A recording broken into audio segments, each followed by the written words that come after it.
Muito bem, vamos dar sequência então aos estudos da carta 4, na página 145. Vocês veem que eu estou lendo direto do livro. Houve uns incidentes aqui hoje, eu não sei se houve, mas eu acho que o objetivo era que eu também ficasse aqui com o meu livro na mão, né? Boa noite, Márcia. Seja bem-vinda, amiga. Maria Eliane, boa noite aí a todos vocês. Então, vamos dar início a essa leitura, né? Nós paramos na página 145, último parágrafo, onde o mestre diz o seguinte: o que nós, a Irmandade dos Esclarecidos, ou os Iluminados, na consciência crística, estamos a ponto de contar é de vital importância para o mundo em geral. Falamos de igual maneira aos cristãos, judeus, muçulmanos, hindus, budistas, e a cada religião e a cada raça do mundo. Falamos a todos porque todos e cada um no mundo necessitam destas instruções para que sejam possível mover-se em direção aos níveis mais elevados do despertar espiritual. Seus relacionamentos pessoais e sexuais entre homens e mulheres são de muito maior importância para o seu bem-estar global do que vocês atualmente possam imaginar. Tratamos detalhadamente destes relacionamentos nas páginas seguintes.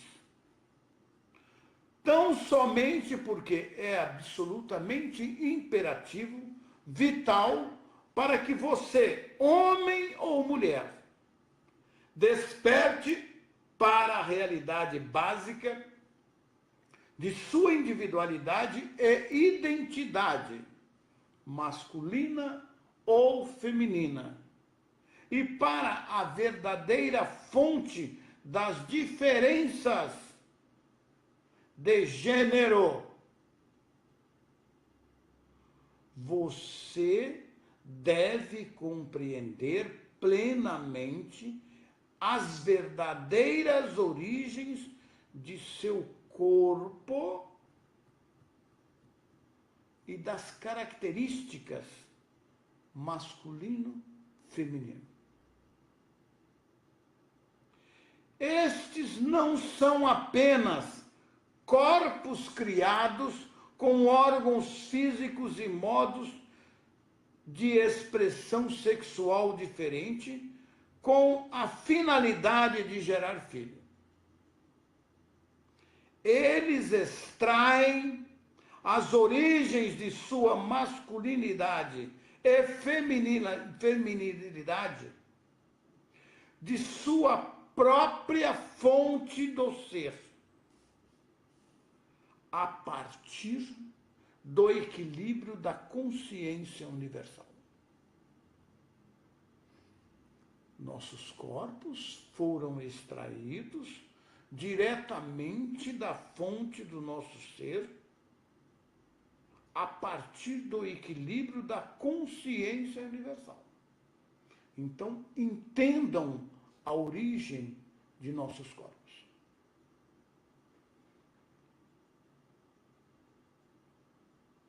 Estou dizendo isso antes que leiam a carta 5, com o propósito de que estudem, tendo em mente o que digo agora acerca de sua sexualidade. Assim, se a sexualidade de um homem ou uma mulher não for usada conforme a intenção da consciência divina, expressa no ato sexual, expressa no ato original de criação, no momento do Big Bang, é óbvio que, ainda que gerem filhos, a sexualidade não trará aos homens e mulheres a unidade de ser e a realização pessoal e a alegria que deveria trazer. De fato, o inverso é verdadeiro. Qual que é o inverso? O ato sexual em si trará decepção e saturação. E por isso, qualquer amor sentido anteriormente pelo parceiro se esgotará.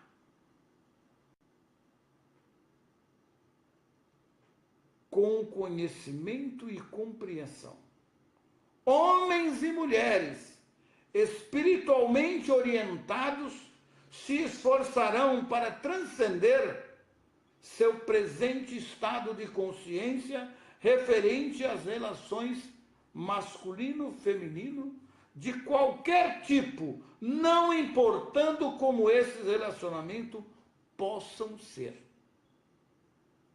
sexuais ou de outra forma. Eles se esforçarão para expressar em suas mentes e corações o propósito pelos quais foram criados em formas diferentes. Eles compreenderão e valorizarão as origens da diferença de seus impulsos inatos, temperamentos e modo de expressão. Utilizarão suas diferenças para aumentar o bem-estar recíproco. A competição desaparecerão quando isto ocorrer. A sintonia com a consciência divina será cada vez mais fácil e, ao sintonizarem cada vez mais facilmente com a consciência divina, ascenderão a níveis mais elevados de consciência espiritual.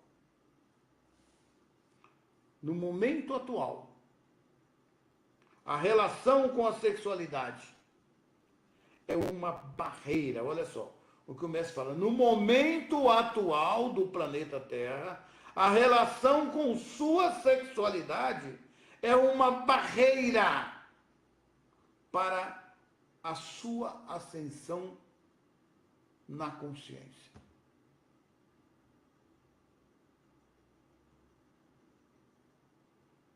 Ela enraiza você à sua condição humana. Prestem atenção no que o mestre está falando. Isso é de vital importância para todos nós. Boa noite, Nalva, seja bem-vindo. Boa noite, Penha. Não já havia entrado ainda. Boa noite, Hermínia. Sejam muito bem-vindos.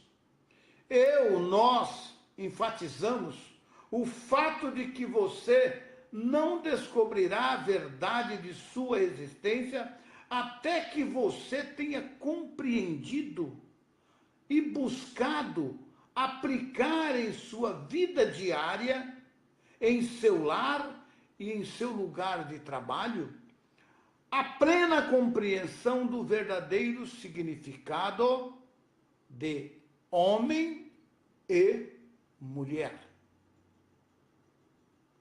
Disseram que você não deve cometer adultério.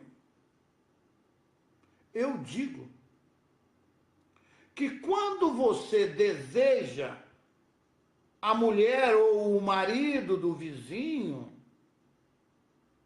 está criando uma imagem em seus pensamentos, que afetarão de maneira de pensar da mulher ou do marido do vizinho. Ele ou ela começará a pensar em você do mesmo modo, ou sentirá desconfortável em sua companhia ao sentir sua necessidade sexual e evitará você no futuro. Vai sair fora. Então não pensa você, homem ou mulher, que ao pensar nas outras pessoas, nas mulheres, nos homens, e os desejar,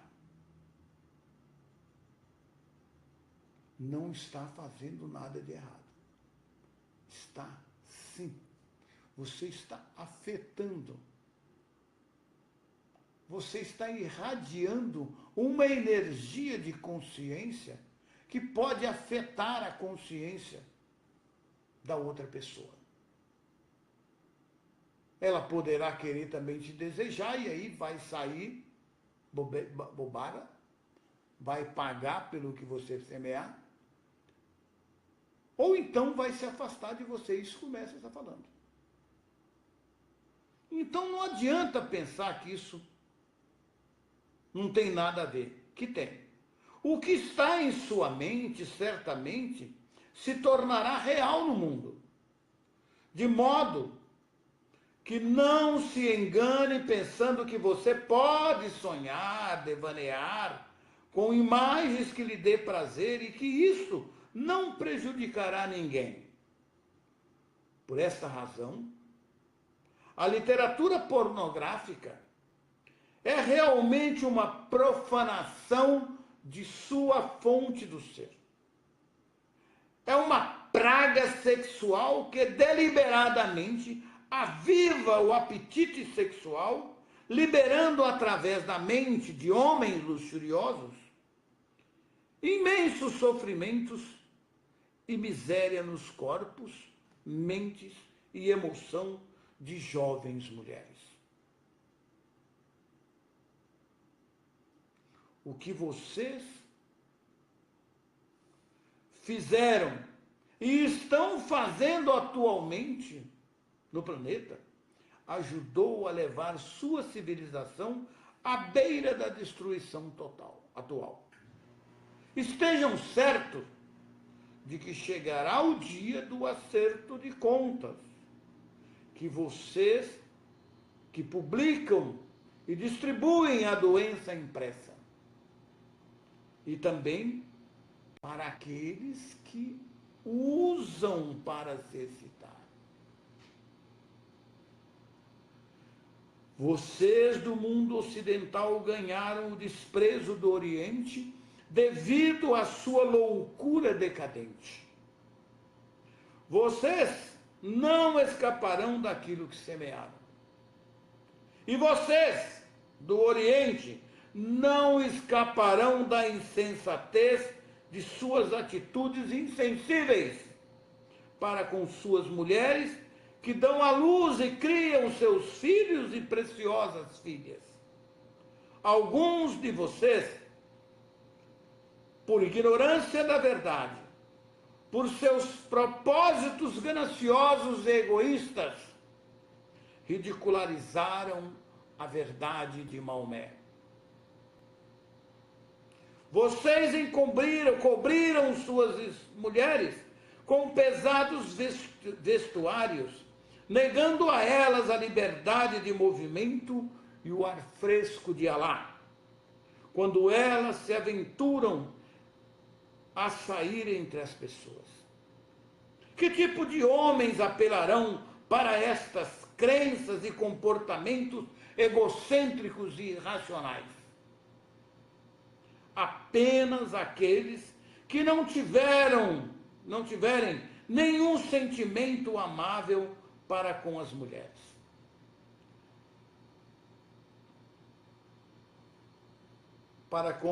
Seriam estes os seguidores do profeta Maomé? Teria atraído para esta quando estava na terra? Realmente não, meus irmãos. Ele atraía somente as mentes mais espiritualizadas do povo. Que imagem de seu profeta você está fazendo para o resto do mundo? Direi a vocês: há de um homem demente e obcecado pela inferioridade do sexo feminino, que considera a mulher como uma posse do homem a ser mantida isolada do mundo. Um homem desconhecedor das verdadeiras necessidades da mulher para ser feliz. Um homem inconsciente do sofrimento dela no estado de cativeiro e submissão. Este homem não tem nada a ver com o verdadeiro Maomé, o profeta do Islã. Quando esteve na terra, ele venerou e respeitou o sexo feminino. Foi a partir do sexo feminino que ele extraiu o modo de avançar seu caminho espiritual rumo à iluminação. Ele devia muito a elas e sabia que eram iguais em espírito, ainda que fossem diferentes em corpo. De fato, não foi por acidente que ele veio à Terra, para pobre e necessitado, para encontrar uma senhora de extrema virtude, riqueza material e discernimento espiritual, para ajudá-lo a elevar-se à altura do profeta,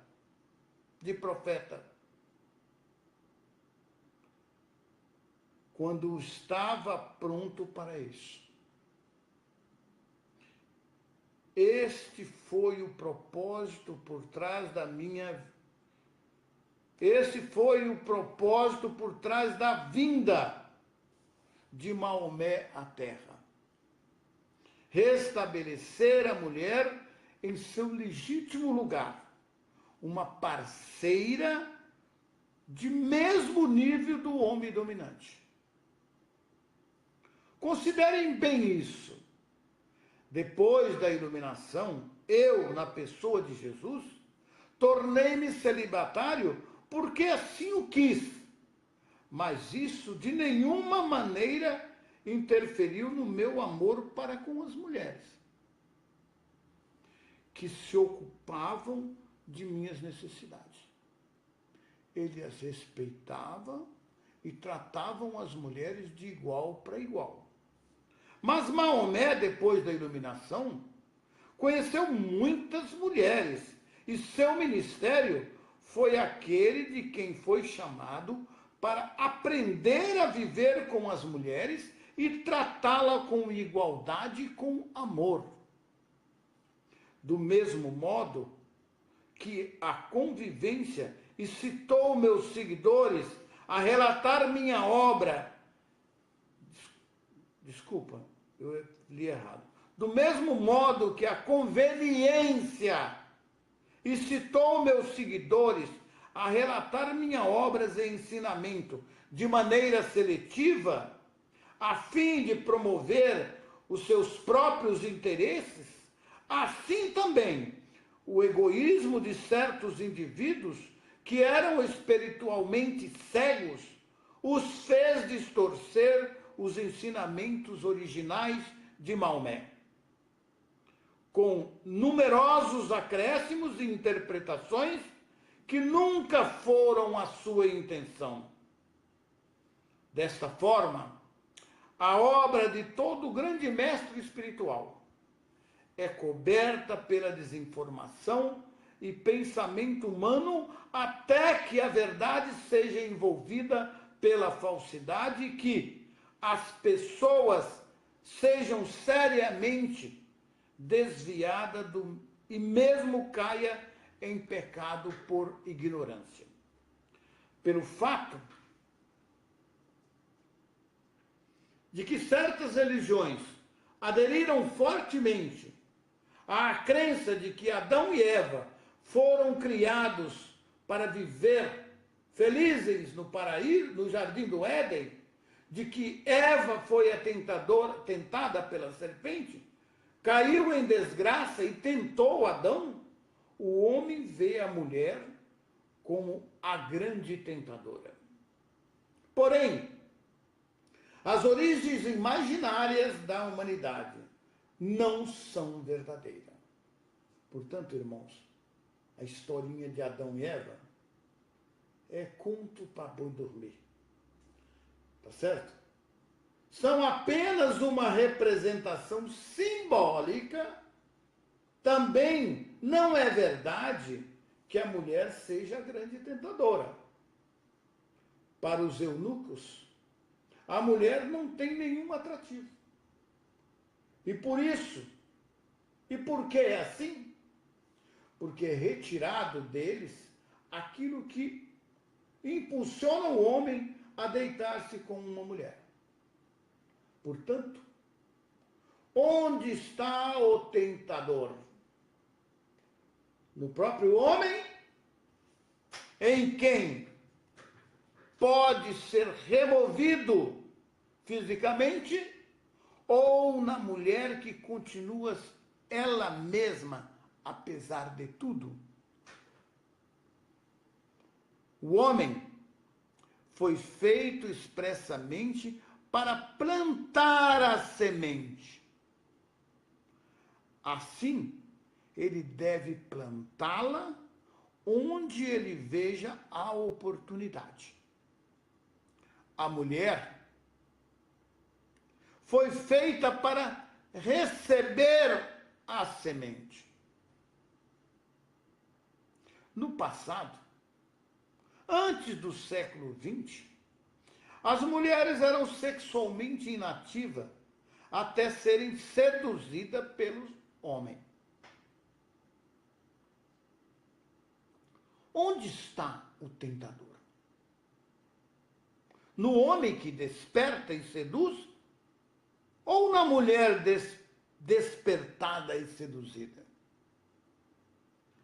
Em nome da pureza, o homem esteve escondendo de si mesmo a sua própria natureza masculina e colocando a responsabilidade de sua queda na mulher. É esta uma atividade sagrada? É digna? Deve continuar assim? Nós falamos àqueles de vocês que dizem seguir a fé muçulmana e que acreditam que estão sem pecados, ou com a mente pura, por terem envolvido suas mulheres em pesadas roupas para protegerem a si mesmo da tentação e para evitar que outros homens vejam suas posses. Vocês estão fortemente enganados pelas suas paixões, tentando se proteger do exercício de seus desejos humanos. Vocês simplesmente aumentam até o ponto em que eles explodem de uma forma brutal e virulenta.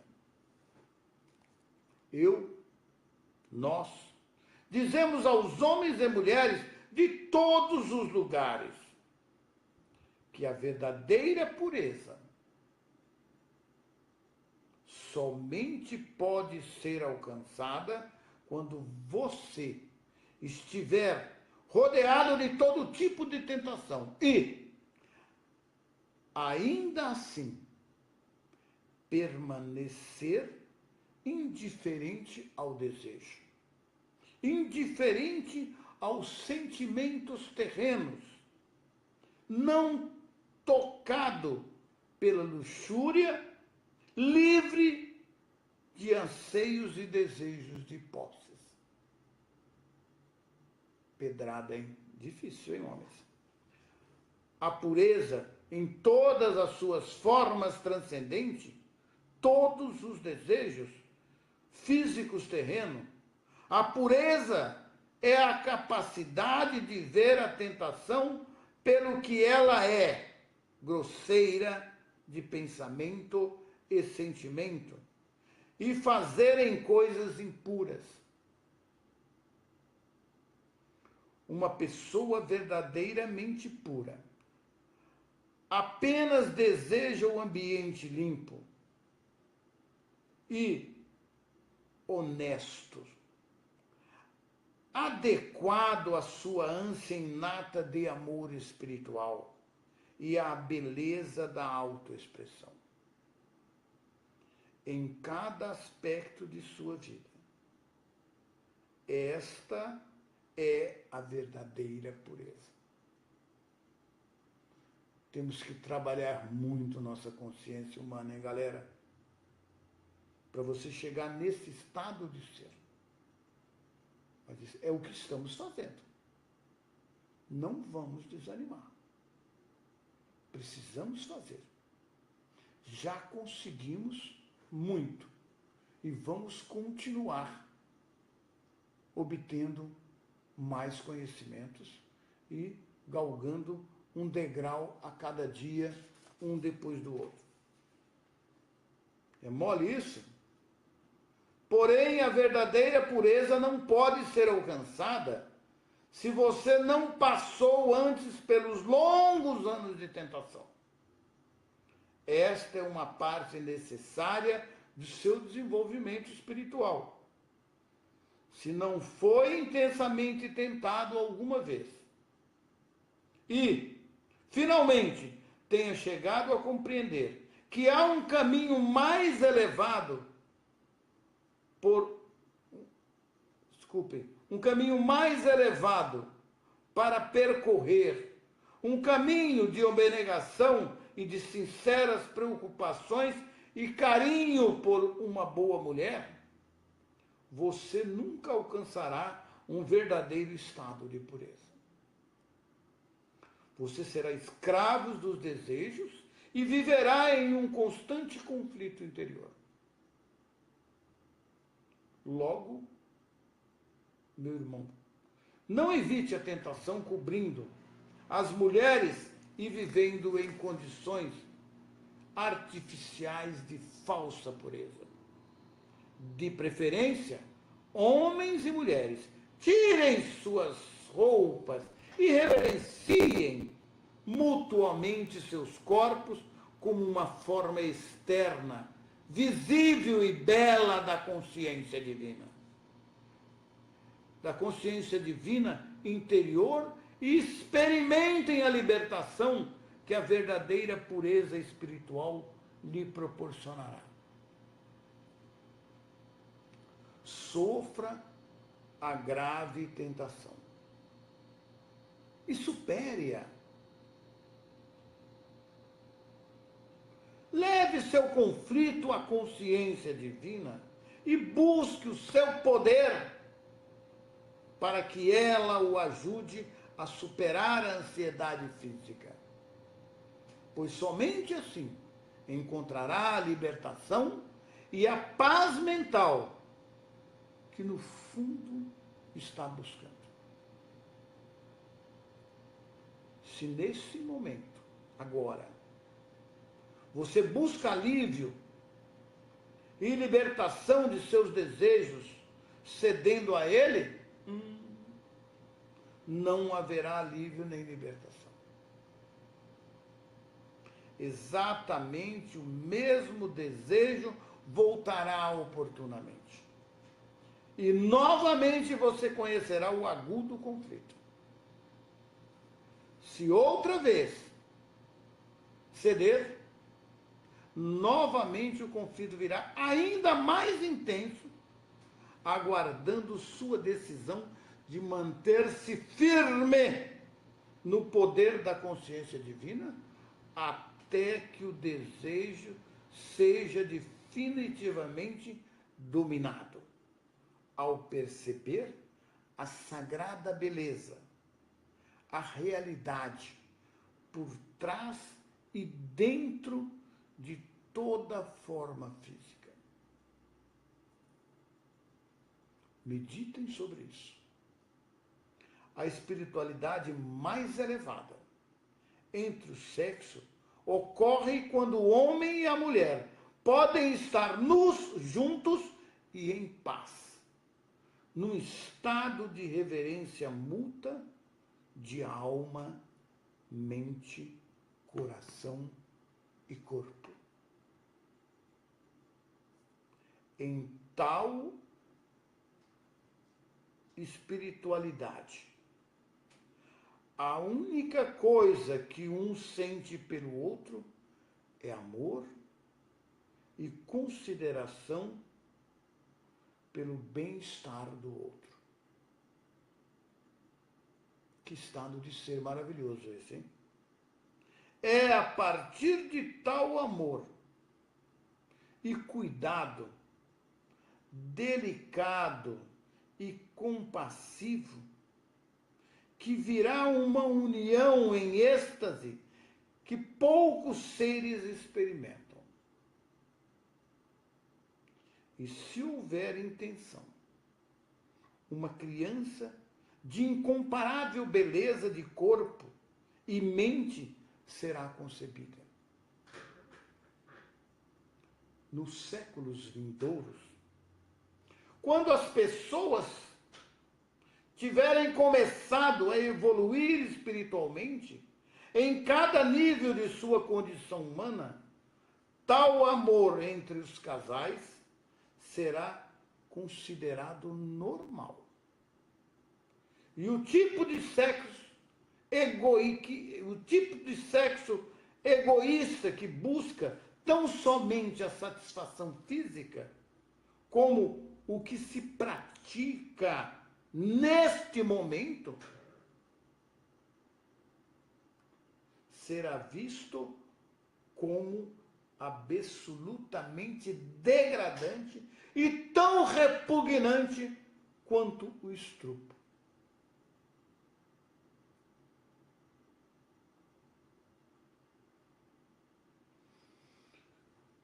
No momento presente, o caminho espiritual mais elevado a seguir em relação ao sexo é reconhecer e respeitar a percepção de que, 2 pontinhos, 1, os homens e mulheres foram criados para realizar tarefas especiais na vida, adequado à sua natureza fundamental.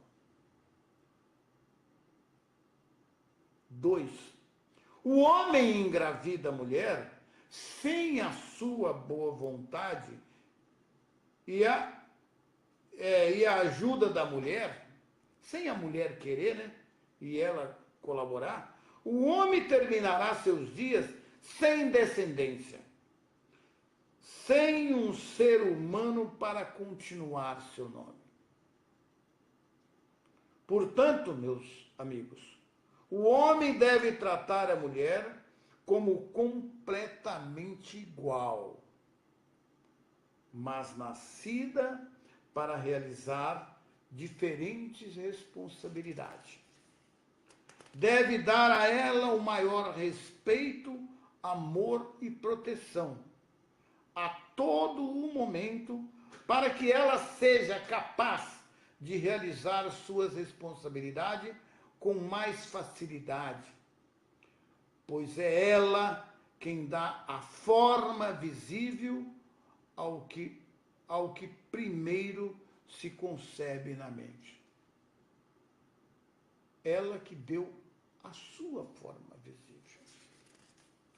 Quando uma mulher recebe um espermatozoide, que se une com o seu óvulo na parte mais oculta de seu corpo, acontece um milagre para o qual você, homem, não colaborou em nada, a não ser com seu esperma no momento de prazer. O que é a sua recompensa? E, ó, nada mais. Você teve prazer, foi a sua recompensa, ó. Tchau para você. Você apenas poderá contribuir, a partir daí, para manter a saúde e o desenvolvimento normal do milagre, ao qual tenha dado vida dentro do corpo de sua companheira, pelo seu constante amor e cuidado para com seu bem-estar e saúde e protegendo-a de todo dano externo ou emocional. Esta é a sua responsabilidade masculina, tá bom?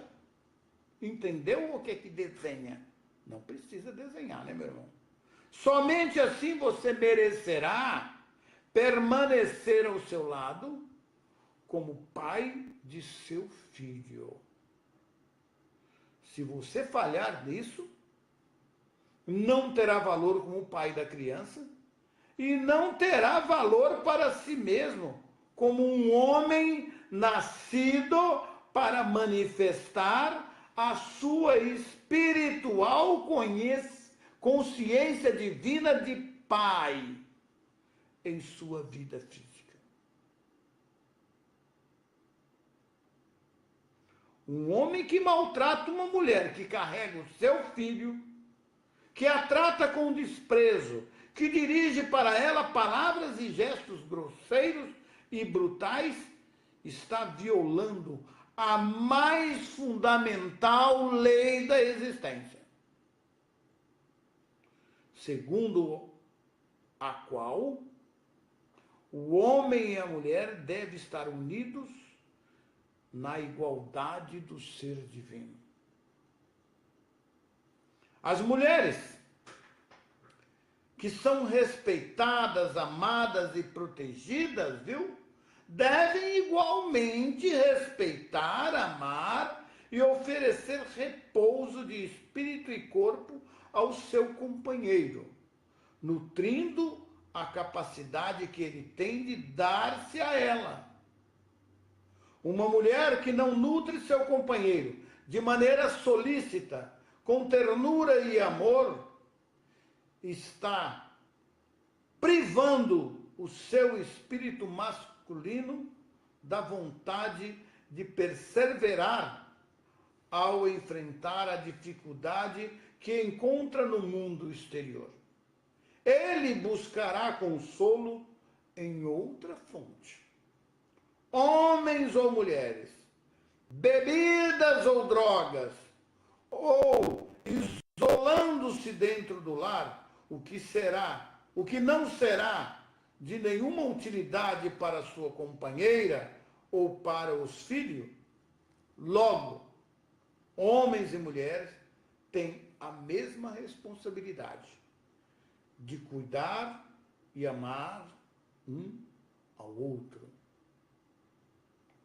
Assim como o homem deve aprender a canalizar diariamente o aspecto pai da consciência divina na família e no trabalho, do mesmo modo a mulher deve aprender a expressar o aspecto mãe da consciência divina em sua vida diária, que é proteger, cuidar,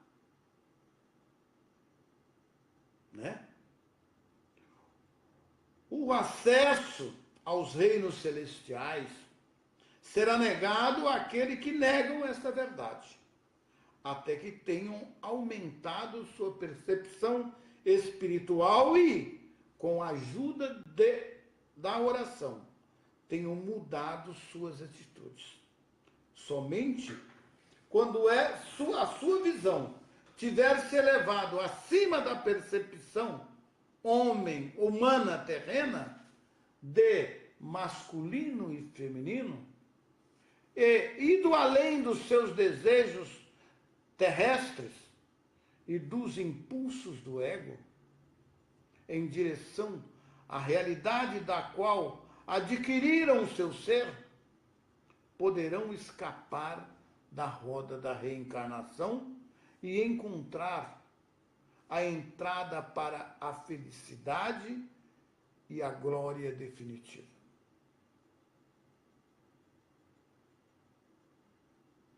se dentre uma cultura a mulher é considerada simplesmente uma posse, um objeto dos desejos do homem, e não é tratada como uma mulher absolutamente igual ao homem, tal cultura não compreendeu a verdadeira natureza do homem e da mulher. O homem e a mulher são duas metades iguais de um todo. Quando o homem é solteiro e vive só, manifesta somente um aspecto de sua fonte do ser.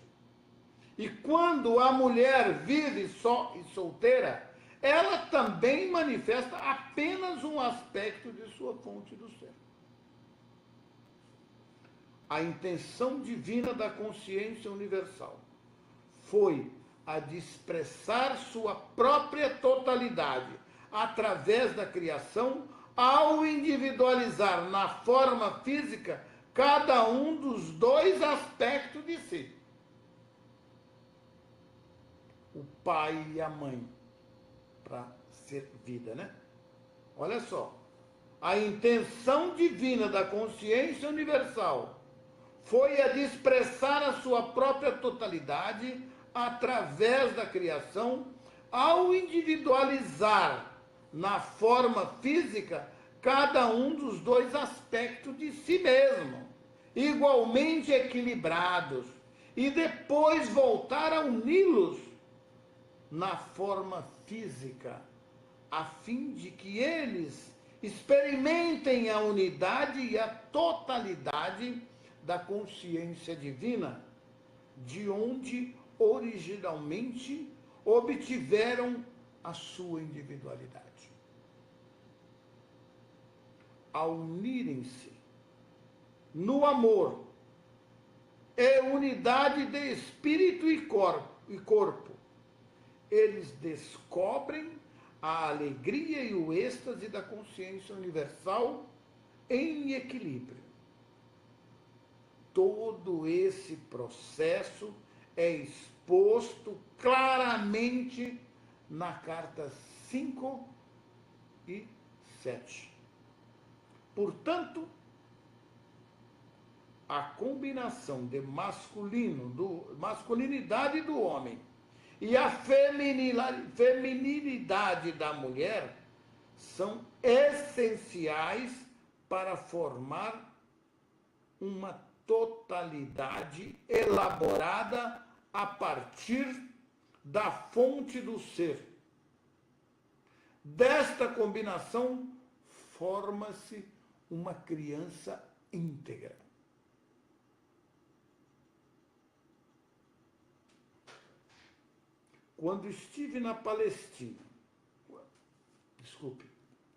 Quando estive no deserto da Palestina, primeiro compreendi a natureza primordial da criatividade e da consciência universal. Nossa fonte do ser era a intenção. A natureza, olha só, quando estive no deserto da Palestina, compreendi que a natureza primordial, criativa da consciência universal, nossa fonte do ser, era a intenção. De onde nós nos extraímos, né? Era a intenção. A intenção de criar, planejar e desenhar. E depois levar adiante esse projeto ao cultivá-lo, alimentá-lo e curá-lo, protegê-lo e satisfazer todas as necessidades de maneira disciplinada. É isso que o Pai faz em nós e para nós. Só nós, com nossos pensamentos e sentimentos medíocres, é que atrapalhamos esse processo maravilhoso. Né? Olha só, de maneira disciplinada, tá? Tanto o homem quanto a mulher evoluíram em forma física e em consciência para experimentar a intenção da consciência universal e expressá-la de todas as maneiras possíveis em suas vidas. Este é o primeiro ato de criatividade no homem. Primeiro pensa, sente e realiza vida. Tá certo? Sem intenção não haveria criação. A intenção é a origem de e atravessa toda a existência. A intenção define a natureza da ação. Ela pode ser amorosa ou destrutiva. Meus irmãos, nós vamos parar aqui na página 152 e eu vou voltar exatamente nesse parágrafo, quando o mestre começa a falar sobre a intenção.